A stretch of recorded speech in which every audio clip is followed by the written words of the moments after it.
Christian, merci de me recevoir dans ton club, le club des Fusées Blanches à Mirabel. Tu es agent de surveillance ici. Et j'aimerais ça aujourd'hui que tu me parles de l'importance des droits d'accès, parce qu'il y a différents droits d'accès dépendant de l'utilisation que tu fais et de la motoneige aussi. Exactement, exactement. Les droits d'accès pour les motoneiges, c'est droit d'accès annuel. Oui, standard, oui. Standard, ce que tout le monde achète en général.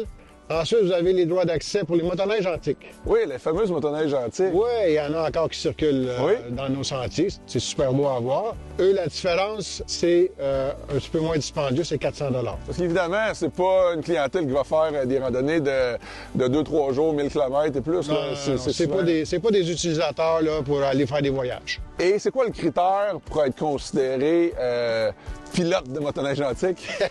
Ça prend une motoneige antique qui a 20 ans. OK. 20 ans et plus, là, vous avez une motoneige antique, vous pouvez prendre un droit d'accès annuel antique. Et l'autre droit d'accès qui est disponible, c'est pour ceux peut-être qui veulent s'initier au sport avec un droit d'accès qui est bon pour un oui. Oui, on a les droits d'accès journaliers qu'on appelle. OK. Vous avez journalier une journée. Ensuite, vous avez journalier 3 jours consécutifs. Et le journalier 7 jours consécutifs. Okay. Ça permet à des gens de pouvoir justement s'initier au sport de la motoneige et par la suite pouvoir dire, oui, je vais adhérer, j'aime ça, puis on continue. C'est un produit qui est quand même beaucoup utilisé. C'est quoi l'importance finalement quand on circule sur un sentier d'avoir son droit d'accès? Qu'est-ce que ça donne aux motoneigistes? Ce que ça donne aux motoneigistes, c'est la permission de pouvoir circuler dans les sentiers. Légalement? Légalement. Oui.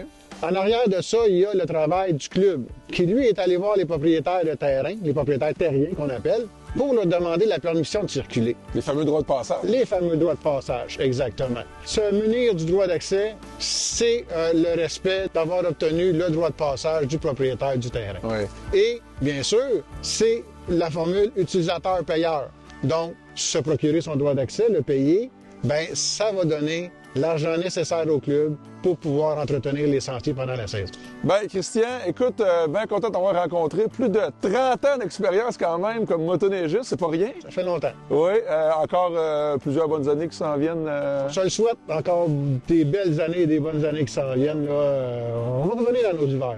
Ben, oui, puis merci d'ailleurs pour tout le bénévolat dans l'industrie, dans la fédération. On a besoin de gens comme toi, ça c'est sûr. C'est la passion. C'est vrai, ça c'est le mot qui revient souvent. La passion. Puis dans le monde de la motoneige, la passion, il y en a. Il y en a beaucoup. Merci beaucoup. Ça fait plaisir.